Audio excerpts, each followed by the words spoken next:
Hey guys, welcome to the video today. In today's video, I'm going to show you how to change the resolution on your Roku device. And I'll take you through this step by step. We're currently on the home screen, and so I'm just going to hold the remote about right here or so you can see what I'm doing. The first thing that we're going to do is we're going to press the up arrow, and that will take us to settings. And then when we're on the settings option here, we're going to press the right arrow, and that will take us over into the settings menu. And then we're going to press the down arrow until we get to display type. And then once you get to display type here, you're going to press the right arrow, and that will take you over into this screen here.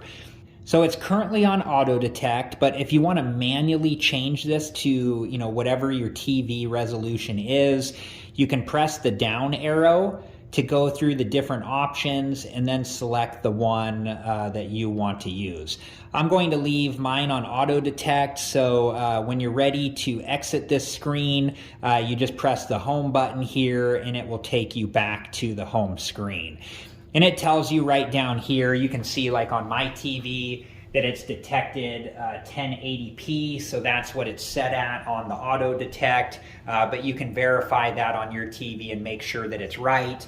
And if it's not, you can change it manually to whatever you want it to be. So I do have other Roku device videos that I'm going to link in a playlist at the end of this video. And if you're interested and have time and want to learn more about your Roku device, please check that playlist out. So from here, when you're ready to go back to the home screen, you can just press the home button on your remote, and that will take you back to the home screen here. So I hope this video has been helpful, and thank you so much for watching. Please like, subscribe, and comment, and I hope to see you guys in the next video.